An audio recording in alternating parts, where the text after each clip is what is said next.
Hi everyone, again welcome back to my channel, Unfinished Curious Mind.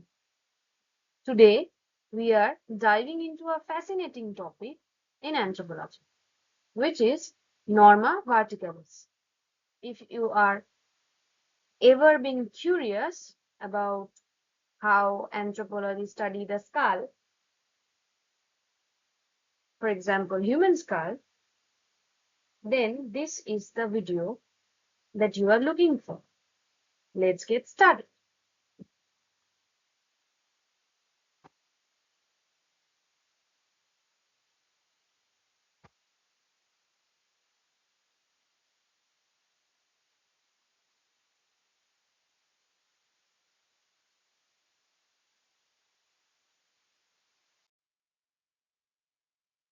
In anthropology, especially in physical or forensic anthropology, the human skull provides a wealth of information.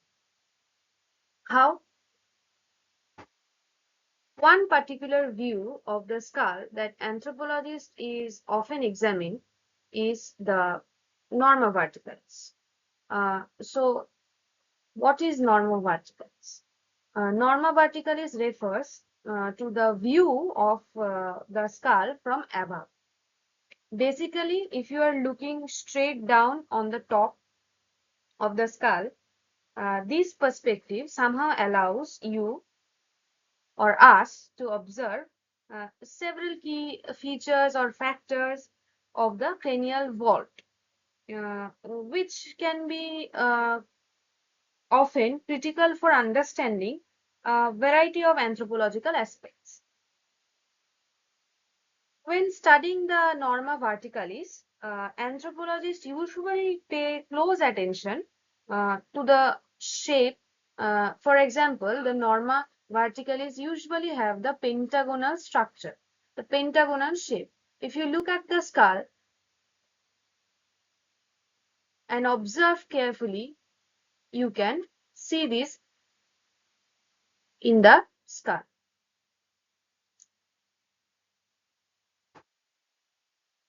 Shape and the contour of the skull. For instance, or for example, we can examine the cranial suture, which are the joints of the joints between the bone of the skull. Those are known as suture. The pattern and shape, and also the fusion of the suture, can help us to understand, or rather provide clues regarding age, sex, and even ancestry. So it is one of the uh, prime factor uh, while investigation is often conducted by a forensic anthropologist or forensic scientist or a physical anthropologist. So let's break down some of the key features you and I might be looking at studying the Norma verticalis. So what is Bregma?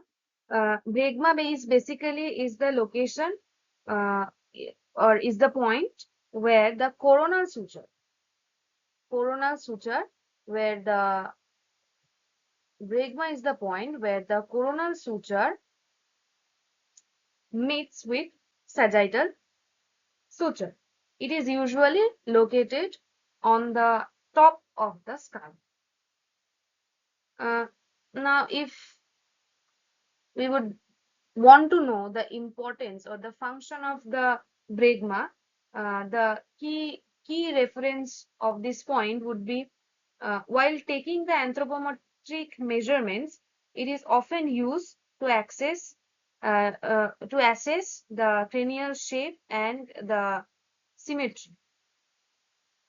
Now, next up, another important landmark is lambda. What is lambda? Lambda is the point where the sagittal and lambdoidal suture intersect at the back of the skull or posterior part of the skull. The importance of the bregma, as we have talked about earlier, but now the question arises, what is the importance of lambda? Lambda is also used in cranial measurements. It, it, it usually provides information about the skull shape and the potential symmetry. Now, what is vertex? Here, we can see the landmark of vertex. Vertex is the highest point of the skull, typically located along the sagittal suture. The importance of the vertex is often used in measurement while determining height of an individual or overall profile of the skull from a vertical perspective. It is usually done in craniometry as well as somatometry.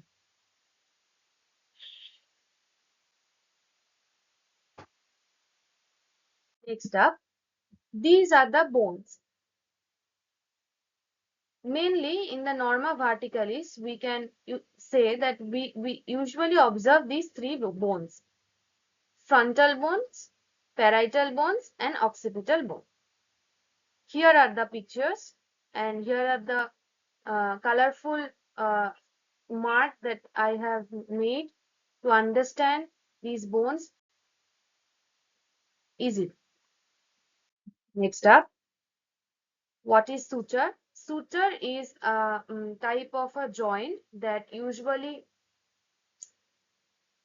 helps uh,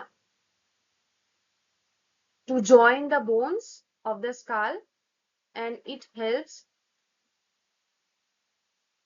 in the movement of the skull. They allow for some flexibility and expansion during growth and help absorb mechanical forces and also protect the organs. Example, brain, but they fuse as a person when they usually fuse when a person gets mature. Next, here are some of the sutures. Coronal suture. This suture runs horizontally across the skull, connecting the frontal bone with the parietal bones, with the two parietal bones. The function of the coronal suture, it allows the skull to expand as the brain growth during infancy and childhood.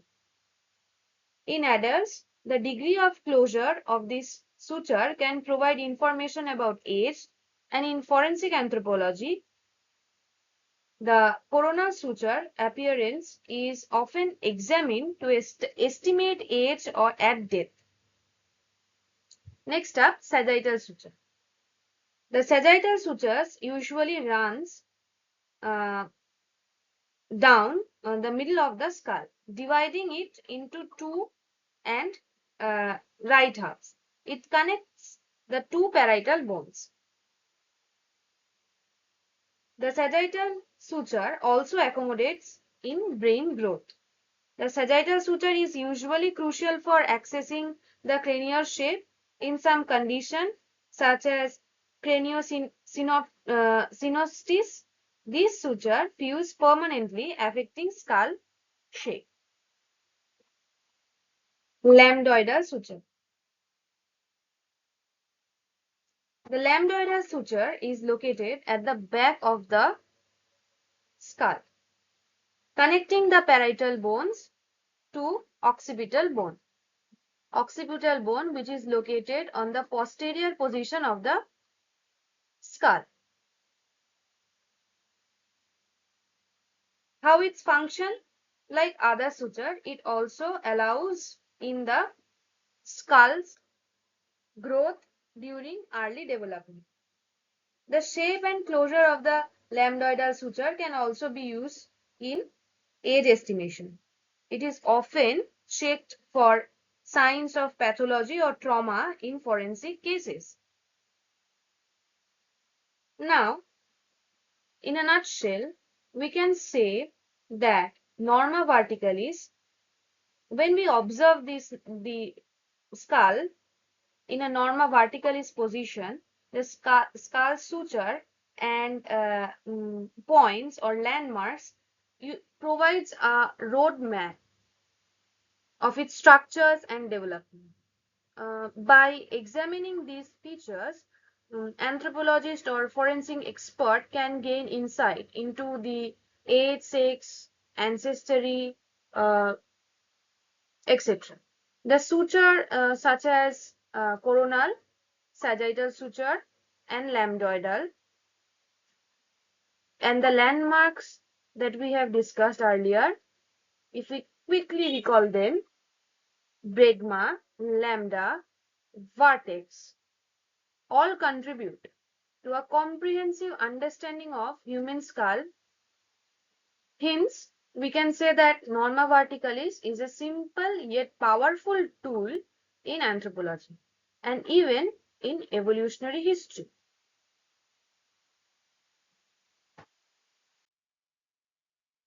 Thank you for watching.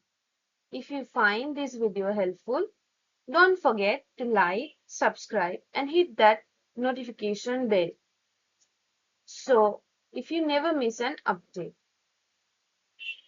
As always, leave your comments and question below. I would love to hear your thoughts and any topics you would like me to cover next. Thank you.